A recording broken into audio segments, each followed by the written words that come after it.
history and improving race relations. And also the white children, they're kind of naive. They just don't understand how people treat each other like that. So I think it's very worthwhile for the children to have a sense of the history and to appreciate that they can be friends with whoever they want to be friends with, and just for liking them for who they are. The most difficult thing with teaching children about race relations is the part of the hatred of people who were taught in their churches, in their schools, in their family, that they were better than someone else just because they're of the color of their skin and they have privilege over these people.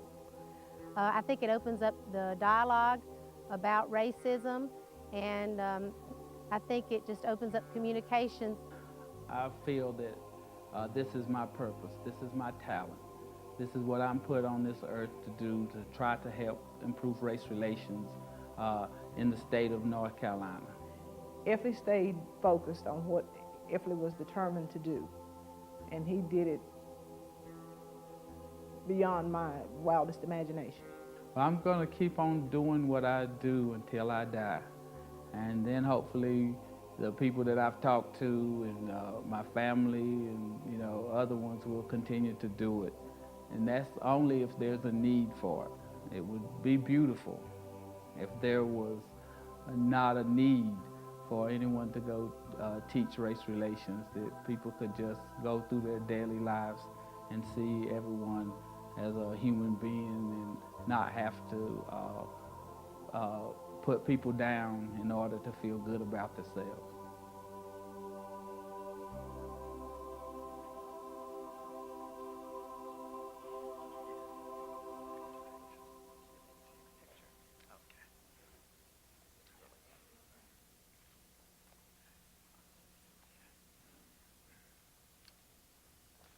Wow. Thank you. It is indeed truly an honor to be here today. And there's so many people that have affected my life and touched my life. And a lot of times it would be hard to continue on. And there's only 24 hours in a day, and so you have to crunch that time. And so I'd like to first of all give God the glory.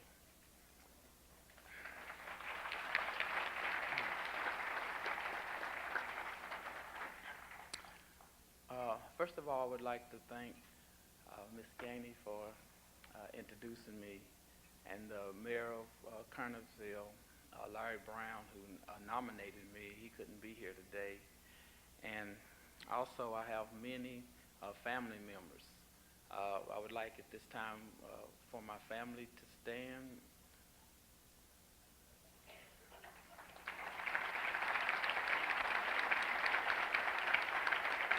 Okay.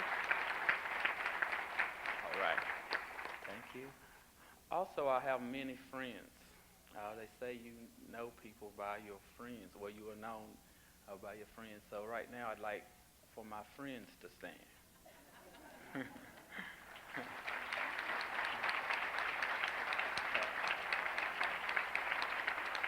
you. And there's a lot of professional people that I've become, able to work with. And I won't ask, all of them to stand right now, but I would like for them to stand where my staff stand. And I do have 3 people. One could not be here today, but the lady that handles my accounting is Miss Jackie Hooks. Would you please? Okay. And also Mr. Jim Harper. He's my consultant. Okay. But thank you, and I'll be brief, and I would like to say just a few words. One of my heroes is John H. Johnson, and he is the person who is the founder of Negro Digest, Ebony, and Jet magazine. And With him, he took $500 in 1942 and turned it into over $300 million. And someone asked him about how could I do that today? And he said, well, first of all, if you take $500 today, or take that $500 and today it would be worth at least $5,000. And he said, secondly, that you can't put the cart before the horse. He said that if you don't have an idea that people need, he said that you cannot take that and produce anything. So he was doing his best, to let people know that what Victor Hugo said, which is that nothing can stop an ideal whose time has come. And so that's what we feel at Thankful Heritage. We feel that Black history is more than a month, and we feel that our ideal is here and its time has come. And also, Dr. Carter G. Woodson, who is my mentor, he was the second graduate from Harvard with a degree in history. And so he was, after he finished his degree, his PhD at Harvard, he said that he noticed that there was no history of the Black American.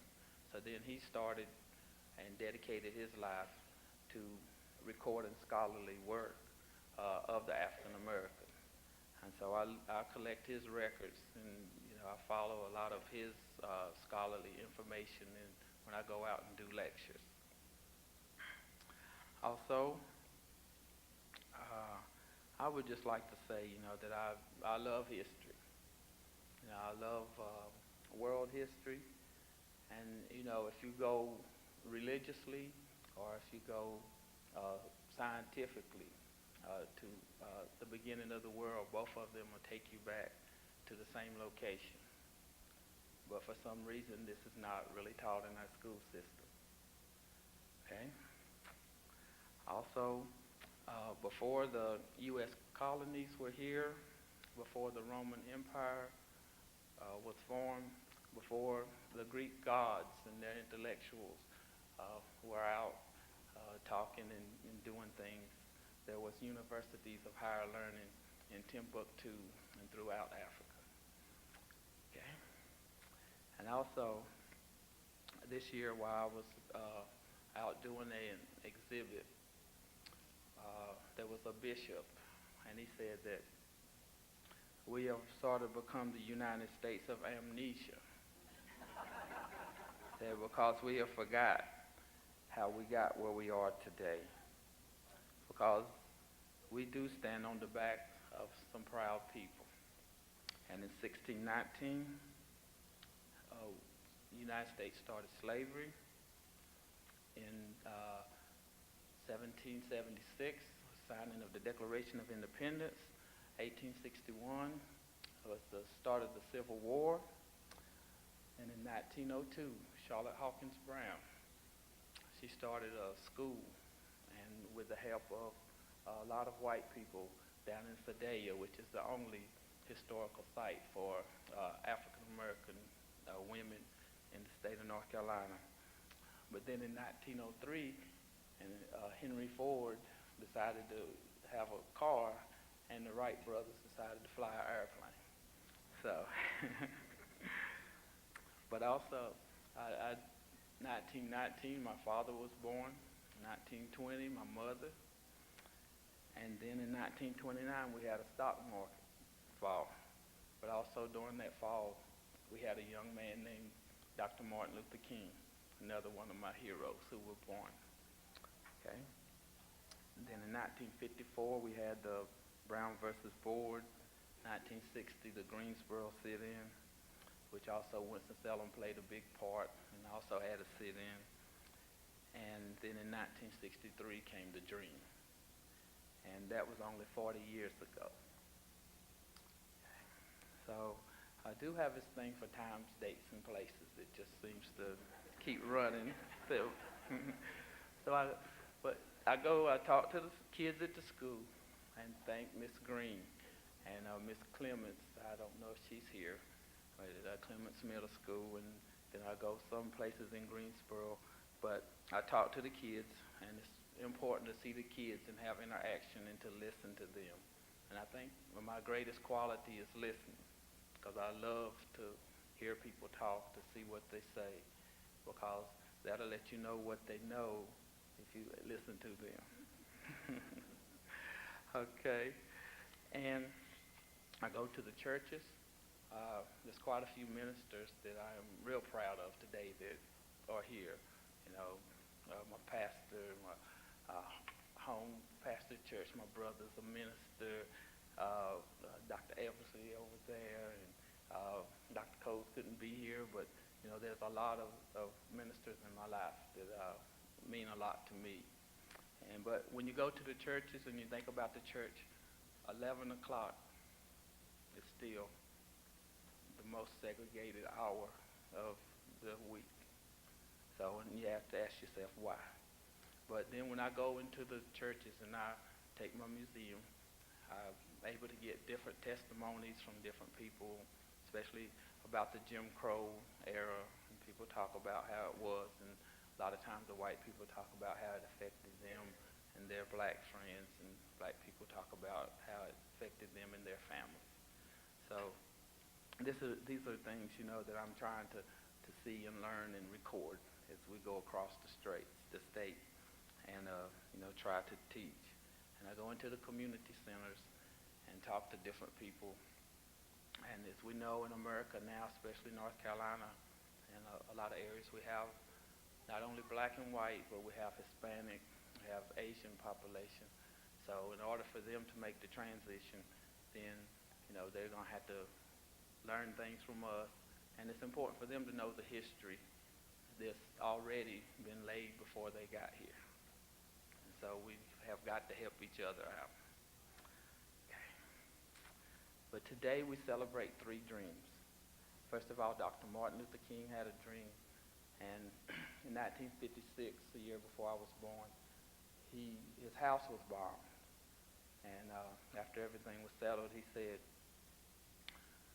that the youth who are not yet born, I want them to know that there was sacrifices made for them. And so when they have those privileges and opportunities, I want them to know and see that these opportunities and privileges came from people who sacrificed. So that's one thing, and we all know about the dream of Dr. King. And when I really started this, I said I need a mark, I need something, you know, for dedication. A lot of people know the 35 words. I have a dream that one day my 4 little children will one day live in a nation where they will not be judged by the color of their skin, but by the content of their character. But the speech has 1,655 words. So I've learned that.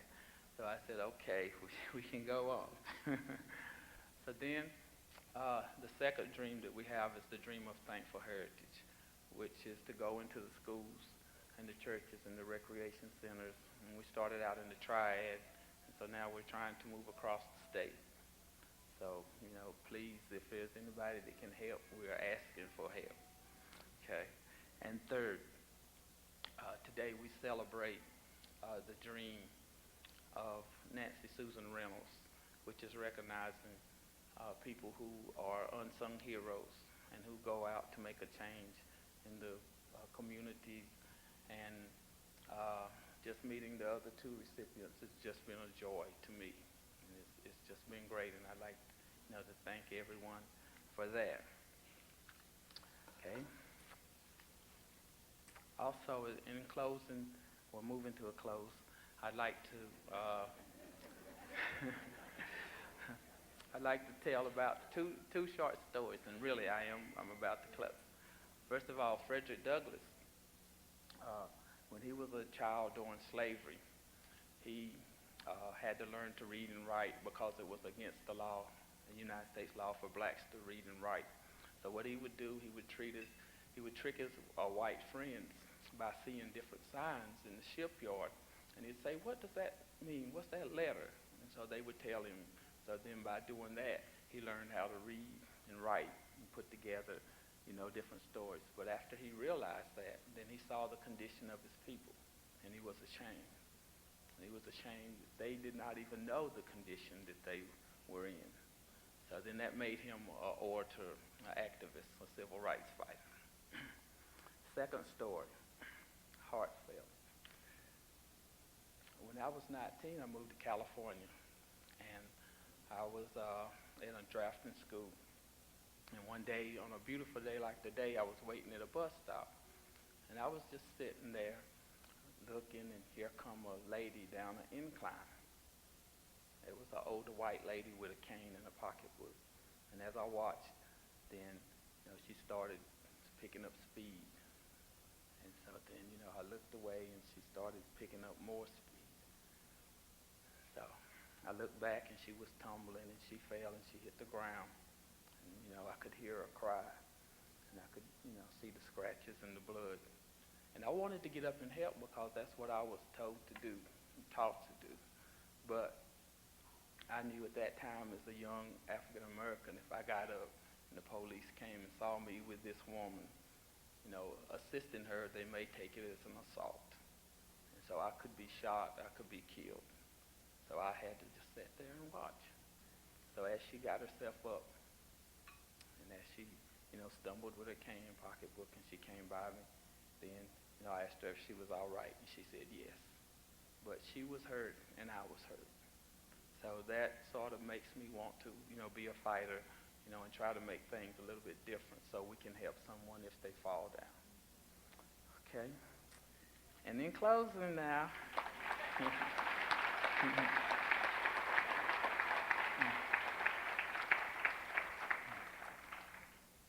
in closing, I'd like to, thank my dad and my mom. My mom, she passed about 6 years ago. And I'd like to thank them for taking the time to sit down and drink a cup of coffee with me and tell me about my heritage, tell me about my history. This has moved me and always, has, from the beginning. And let's see, yes, I would,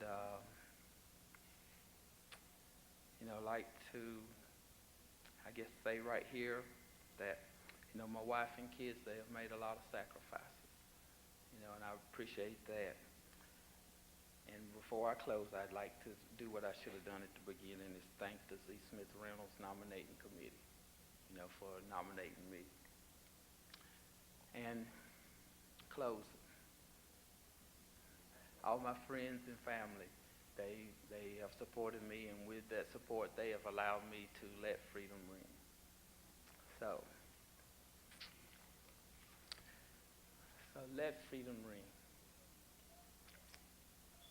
From the prodigious hilltops of New Hampshire, let freedom ring. From the snow-capped Rockies of Colorado, let freedom ring. From the mighty mountains of New York, let freedom ring. From the curvaceous slopes of California. But not only that, let freedom ring from Lookout Mountain of Tennessee. Let freedom ring from Stone Mountain of Georgia. Let freedom ring from every hill and molehill of Mississippi, from every village and every hamlet, from every city in every state. And we will be able to speed up that day when black men and white men, Jews and Gentiles, Protestants and Catholics will be able to join hands and sing in the words of the old Negro spiritual, free at last, thank God Almighty, we're free at last. Thank you.